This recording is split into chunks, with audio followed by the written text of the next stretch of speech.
Please না ভাইয়া, আম্মু বকা দিবে ভাই। দাও না, আরে দাও না।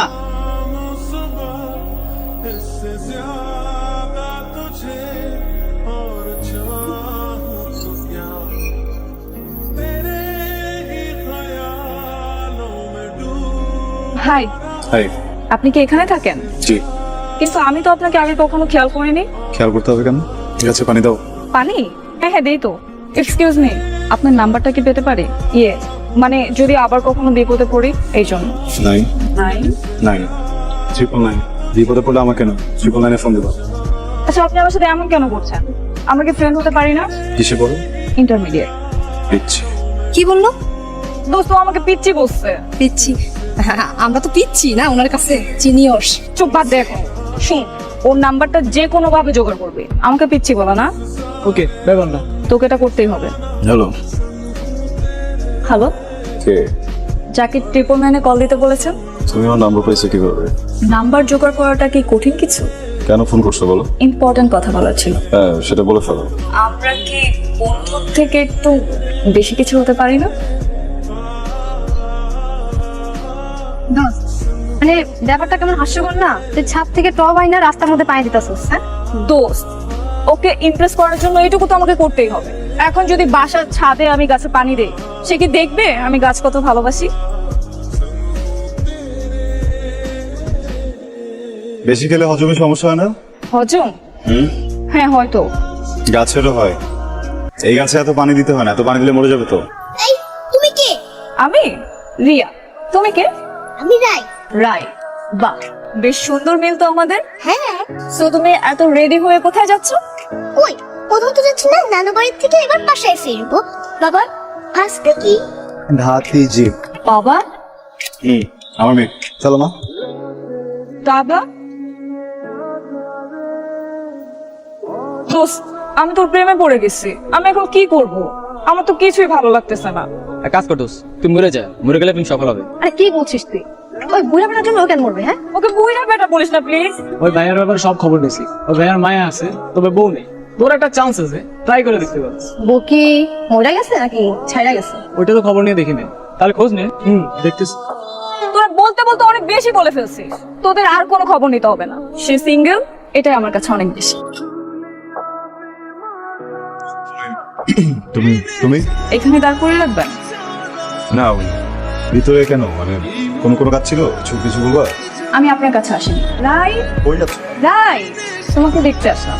কি করতেছিলে তুমি? উনা করছিলাম। গুড, এই নাও, এটা তোমার জন্য। আপনি না হলে আমার বন্ধু হবেন না। ওকে আমার বন্ধু হতে দিবেন না। মামুনি, এটা তুমি নাও। এখন তুমি এটা রাখ। আর শোনো, তুমি যে সারাদিন বাসায় থাকো, তোমাকে একটু বোরিং লাগে না? হ্যাঁ, বোর তো লাগে। আর বেশিরভাগ সময় বাবা অফিসেই থাকে। ঠিক আছে, তাহলে আমরাও ঘুরতে যাব। সত্যি? ভাই কথা শেষ করো তাড়াতাড়ি করে, হোমওয়ার্ক আছে। আসো। হ্যালো। আমার বন্ধু কোথায়? রাই। Hello aunty. কি করছো তুমি? আমি ড্রয়িং করছি, ছবি আঁকছি, খেলা করছি। তুমি কি করছো?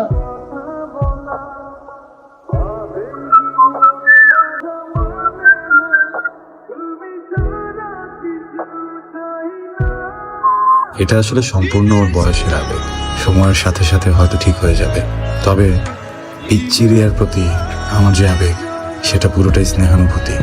সে যাই হোক, রাই তো আনন্দ পাচ্ছে। তুমি আমাকে আম্মু বলে ডাকবে? কেন তোমাকে আমি আমার আম্মু বলে ডাকবো বলো তো? কেন? একটু আম্মু ডাকলে কি হয়?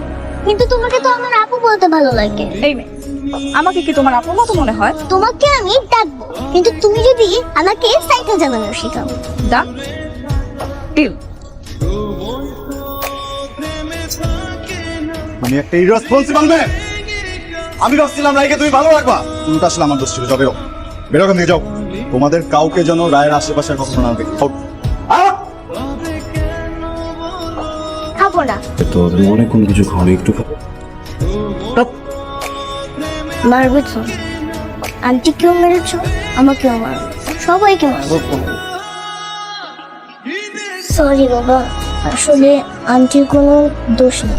সে আমাকে সাইকেল চালানো শেখাতে চাননি। তাকে আমি একটা প্রমিস দিয়েছিলাম, সে প্রমিসটা আমি ভাঙতে পারিনি। তুমি শুধু শুধু আন্টিকে মেরেছো। রিয়াকে থাপ্পড় মারায় রায়ের খুব খারাপ লেগেছে। রায়ের বেজার মুখ আমি একদম সহ্য করতে পারি না। আসসালামু ওয়ালাইকুম সালাম। রিয়া আমাকে সব বলেছে। আসলে রায় ব্যথা পাওয়াতে রিয়া নিজেও খুব কষ্ট পেয়েছে। ও এসব বলে আমাকে এখন লজ্জা দেবেন না। ও কার সাথে কথা বলতে চাচ্ছে না। ক্লাসে যায়, ক্লাস থেকে ফিরে এসে রুমে চুপচাপ বসে থাকে। আমি কি একটু চেষ্টা করে দেখতে পারি? হ্যাঁ শিওর। আবার সেদিন তোমার গায়ে হাত দেওয়া ঠিক হয়নি। আসলে রাই ছাড়া আমার আর কেউ নাই। আমার জীবনের সব থেকে সেন্সিটিভ পার্ট বলতে পারো। আমি অনেক বড় কিছু হারিয়ে ফেলছি, তো নতুন করে কোনো কিছু হারানোর শক্তি বা সাহস আমার নাই। আমাকে মাফ করে দাও, আমি কথা দিচ্ছি আর কখনো এরকম হবে না। রিয়া, আমি তোমাকে বুঝি, তুমি খুব ভালো মানুষ, লক্ষ্মী মানুষ। কিভাবে বুঝি জানো? কারণ আমিও তোমার মতো পাগল ছিলাম। তোমার ভিতরে আমার জন্য যে অ্যাফেকশনটা কাজ করে না, এটা আবেগ, এটা ভালোবাসা না। তুমি যখন আরেকটু বড় হবা, পৃথিবীটা আরো সুন্দরভাবে, আরো পরিষ্কারভাবে দেখতে পারবা। এবার যখন ঠিক সময় আসবে, খুব সুন্দর একটা মানুষ তোমার জীবনে চলে আসবে। আমি না আমার নিজের মানুষগুলোকে নিয়ে অনেক অভ্যস্ত হয়ে পড়েছি, বুঝছো? নতুন করে আর কিছু ভাবতে পারছি না। আমি কথা দিচ্ছি আর আপনাকে জ্বালাবো না। আমি রায়কে ঠিক রায়ের জন্য সময় দেব, আপনার জন্য না। তবে একটা কথা, আমি যখন বড় হব আমি আপনাকে তুলে নিয়ে আসবো। বিয়ে আমি আপনাকে করবই।